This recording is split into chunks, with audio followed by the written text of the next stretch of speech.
ये Berger paint की तरफ से हुआ सर। जब उन्हें और मुख्यमंत्री मोहन यादव क्या कह रहे हैं, सुनते हैं।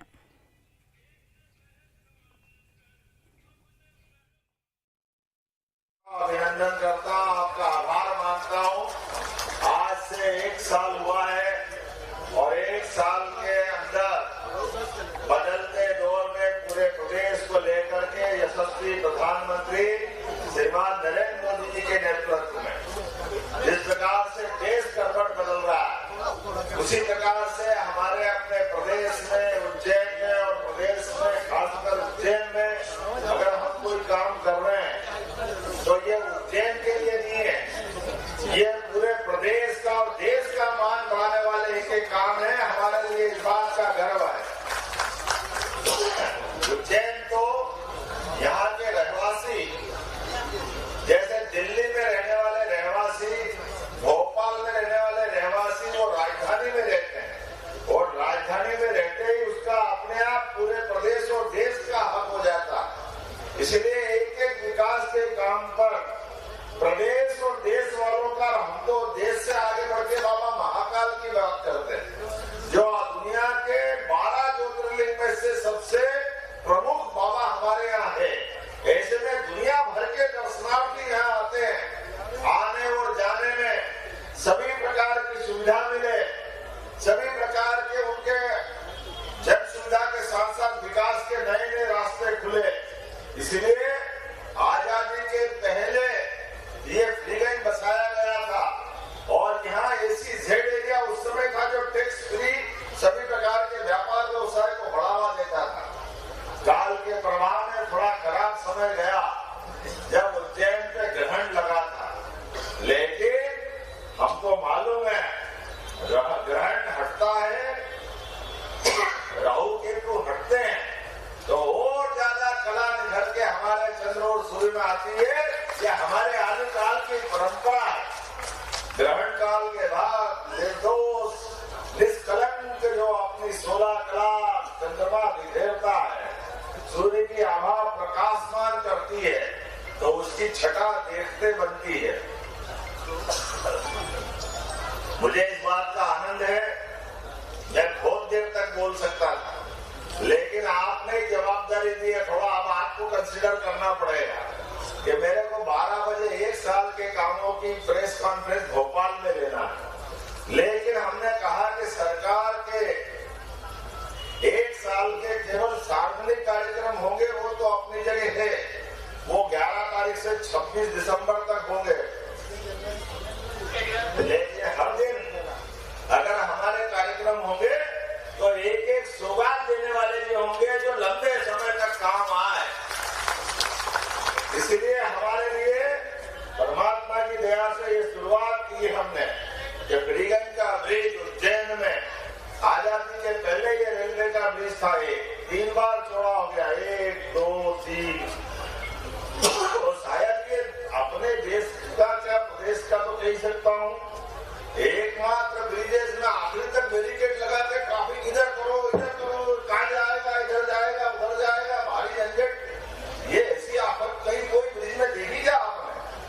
सारा ट्रैफिक का लोड इस पे, लेकिन आने जाने के लिए इसके प्रबंधन के पुलिस बेचारे कहाँ तक डिवाइडर लगाती, फिर भी कोई घुस आता तो फिर झंझट हो जाती। तो ये जो उज्जैन में आबादी बढ़ रही है, समय के साथ हमारी व्यवस्था बढ़ रही है, तो ये जीवन रेखा एक तरह से फ्रीगंज का ब्रिज। और मुझे इस बात की प्रसन्नता है जितना ये है इससे डबल से ज्यादा बनेगा और ये आड़ मोड़ सब खत्म हो जाएंगे, सीधा सख्त बनेगा।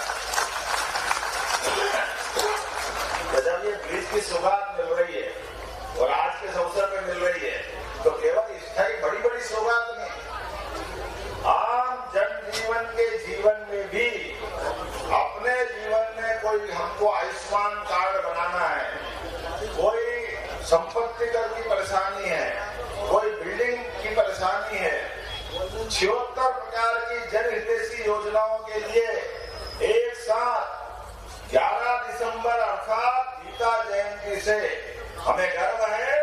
हमने अपने अभियान की शुरुआत गीता जयंती से की है। बोलो गोपाल कृष्ण भगवान की। कर्मवाद के सिद्धांतों के आधार पर भगवान कृष्ण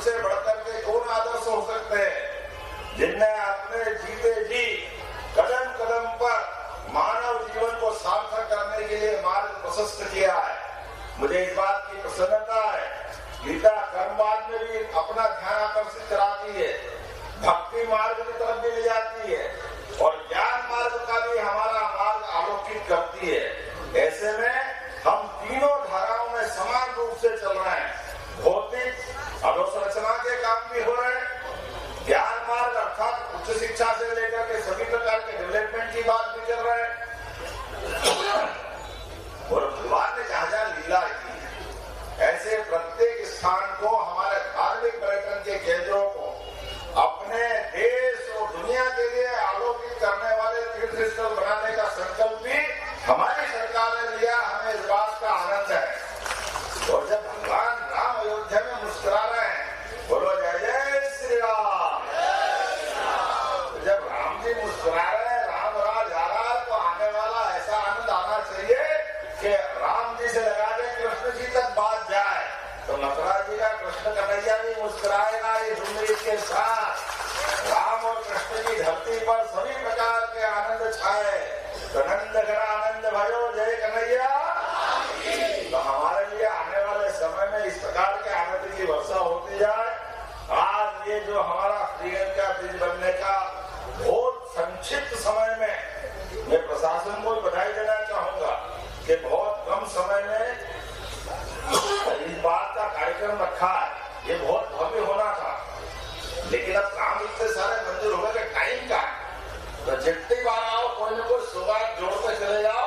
अब ये सिलसिला चलता रहेगा। मेरी अपनी ओर से आप सबको बधाई। आने वाले समय में और भी बहुत सारे काम होंगे, लेकिन ये शिविर दिन भर चलेंगे। 11 दिसंबर से 26 जनवरी तक चलेंगे। जनता की जन कल्याणकारी योजना आपके समय से चलाई हुई, आपके विधायक आपके द्वार हम करते थे। अब आपकी सरकार आपके द्वार जा रही है। ये आपके आधार पर जनता की सुविधा हर वार्ड में मिलती जाएगी। अपने द्वारा दी गई योजनाओं के लिए गरीब से गरीब, गरीब महिला, युवा, किसान, चारों तरफ चारों जातियों को महत्व मानते हुए ये विकास के 4 आधारभूत स्तंभ है। इन स्तंभों पे काम करते हुए हम प्रदेश को नंबर 1 का प्रदेश बनाने के लिए लगातार संकल्पित है, कटिबद्ध है। मेरी अपनी ओर से विनम्रता के साथ मैं आपसे जल्दी से जाने के दादा अनुमति ले रहा हूँ। पूरे मंच के लिए एक बार जोरदार ताली बजाओ सबके लिए। मंच हमारा अध्यक्ष, विधायक, महापौर, दादा माननीय डॉक्टर सत्यनारायण जेठिया जी सब लोग विराजमान है। और मुझे आप जाने की अनुमति दोगे, लेकिन शिविर चलते रहेंगे लगातार और हम बार बार मिलते रहेंगे। बोलो भारत माता की, भारत माता की।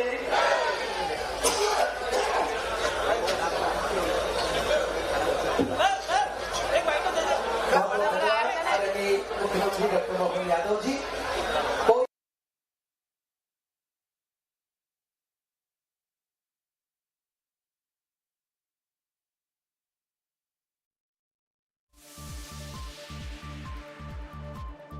तस्वीरें आप देख रहे हैं। उज्जैन में फ्रीगंज ओवरब्रिज का भूमि पूजन किया और यहाँ पर पूजा भी कर रहे हैं। देखिए मुख्यमंत्री यहाँ पर तस्वीरों में देखे जो साथ ही भी खुले हैं उज्जैन में। ये खुद मुख्यमंत्री ने कहा है। उज्जैन में वो इस समय मौजूद हैं।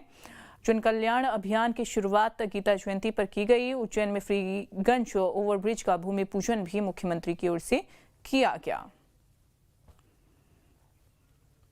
तो उज्जैन को एक बड़ी सौगात भी मुख्यमंत्री ने दी है। ये मंच के दौरान की तस्वीरें आपको दिखा रहे हैं जो मंच पर मौजूद थे और उनको एक बड़ी सी माला पहनाकर उनका स्वागत भी यहाँ पर किया गया। साथ ही उन्होंने वो आपको बता रहे हैं जन कल्याणकारी योजनाएं जारी रहेंगी। उन्होंने कहा आपकी सरकार आपके द्वार है।